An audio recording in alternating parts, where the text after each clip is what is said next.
morning, Anthony Picente, County Executive. Good morning. Yesterday, big announcement, and he brought everybody together and tried to put a picture with this whole beer museum, the potential casino. What would it look like? Where would it be? So this would be over at the Tartan location. So it could depends. There are two options to the proposal that we put out yesterday. Two concepts, if you will. It could also go further to the north. It could go further to the north. I tried to lay it out and to show that there's different possibilities there. And while I made it clear that there were some buildings that were missing, I didn't want to offend anyone, and we talked about that. Well, the hospital people are very offended because we no said that we can move it. Well, I figured I'd take the heat off them, and they could say no casino. Okay, but their rendering will not show a casino. So right.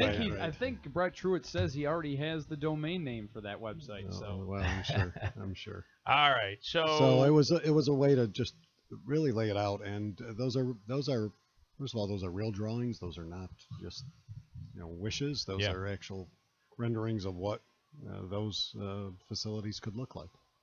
I have to tell you, you'd be crazy if you didn't want downtown to look like this. Well, it really is. It really is. I think a dynamic vision, but and it's all possible. I think that's the other. That's really the most compelling argument to make, that all of this is possible. This is not pie in the sky or wishful thinking on that. Those are concepts, and those are areas that can be developed in that regard. And there are commitments. There's commitments on the side of the Oneidas to go forward with this. That's their. What's the amount of money they're putting? That's a $50 million investment in downtown. And when you look at that on that grounds and what it could do for that area and help us leverage funding for the sports complex annex to the OD, as well as the Museum and Innovation Center and craft beer, it really blends it all together and makes that a true district that is sports, entertainment, arts, and becomes more walkable and more attractive. And the goal is to attract more people and to retain people, and doing so in a fashion that has all of these amenities that serve not only the people that live here, obviously, that have more to do, and more is happening down there, but attracting more people as a tourist attraction, and we can do that. So I'm looking at Concept 1, and it's reminds me of when I was working in Providence with Buddy Cianci, and he moved channels of water to create a water situation downtown. You're adding water downtown. Well, they did. Remember, they moved channels of water back years ago. Yeah. The canal was a risk. The canal was there. Yeah. I mean, but this would be in a pond fashion, and well, those renderings were something that we threw in or were put as part of the areas of green space that are possibilities. Okay. Now, those are everything that you see, with the exception of the buildings themselves, are possibilities. Those are things that you can look at in the district that can happen around it, because you do want to have some green space. You're going to need parking. There are ways to address that, and as I said before, we know there are parcels. There are a couple existing businesses. There's an existing business on that main site of the former Washington Courts facility. The Tartan building is soon to be under control of the Audit Authority to clear is that through site. Eminent Domain? Is that it is? Okay. It is, and but Eminent Domain has a purchase to it, so it's not just I think that gets lost sometimes in translation. But is this can I ask you on the owners of that property? Are they going away kicking and screaming, or is this a way for them to sell that property? I don't think so. I think I think it's just the overall aspect of the marketplace that now it's worth more than it was worth before. It was worth 5 or 6 or even obviously 10 years ago. So I think it'll all work out. Again, Concept 1, then there's Option 2. And Option 2, the difference between the two? The difference between the two is Option 2 flips and puts the annex on the Tartan site of the sports, the Nexus Sports Complex that Rob This is something he had proposed, part he of had, the Vision 500 right, or we had Unveiled talked 500. about that. Yeah, that was part of MV 500 Yep. a couple years ago, looking at it as a connection and sports facility, but also the fitness center, but would have 3 sheets of ice that could be converted also into other fields for indoor activities, and really make the odd a facility that could expand and attract regional tournaments to a greater level, because you would have more I have to tell sheets you, of ice or more fields. if there's a place anywhere you could invest right now in America, it is youth sports.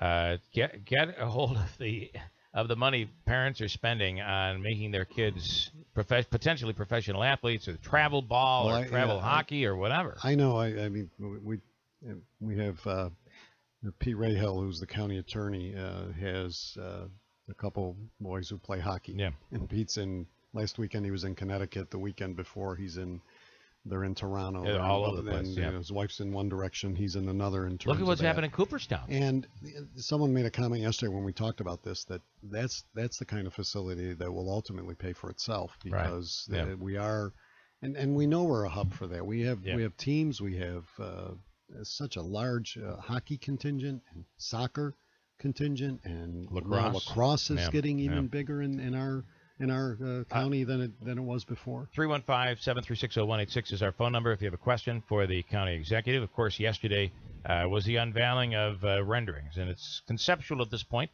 but you're saying we could be moving forward very quickly. Well, we're moving forward. The renderings are real. They're not just, like I said, the concepts are just ideas that we put on paper. Those are actual drawings, and in scale of what, in the case of the casino, it's what the Oneidas really see as what would be built there based on the architecture and the style of it. The same thing goes for the Beer Museum and Innovation Center. That's something that we worked with them on, and we worked with our people out of Albany.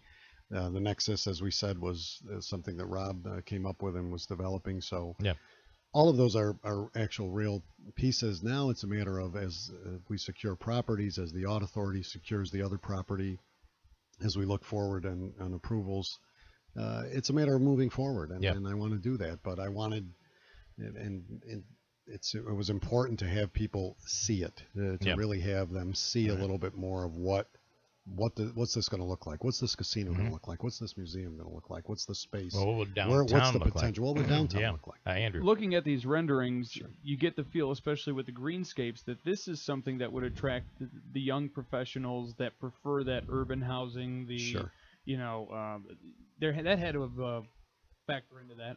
I think a great part of it is that while everybody focuses in different segments of whether it's the business community or the community as a whole, focus on certain aspects of it. Obviously, some people are focusing on the odd, and it is all about the odd, because the odd is the attraction that grows and allows us, especially with the expansion that we're investing in over there with the state, to make it even better. And then it's about other pieces, and everybody focuses on different pieces. The museum, and it's really more, we've been toying with the idea of shelving the museum name and keeping it as a craft beer.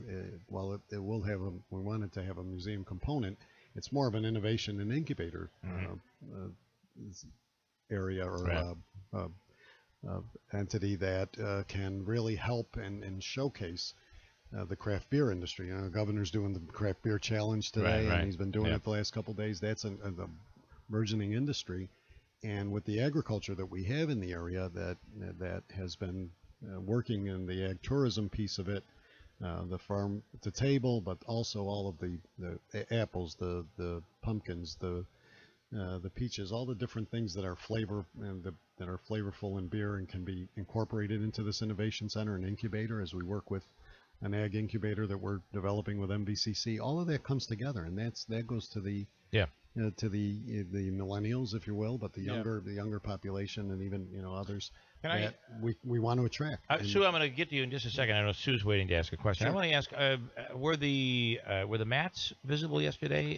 And are they on board? They weren't. I mean, we talked to them. They've been very cooperative in listening to us and understanding what we're doing. We think this enhances what they have, and clearly the the key piece is, the connectivity of all this to Varick Street and to, as things develop in the walkability and with the arterial project, the way that's going to, the trail that's going to connect those areas.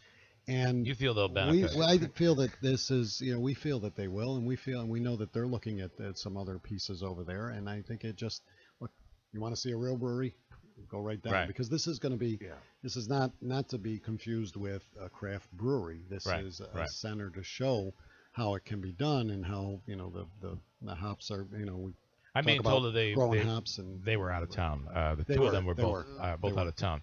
Can I go to Sue quickly? She's been waiting for about 15 minutes. Sue, you're on. Sue from Vernon with a question.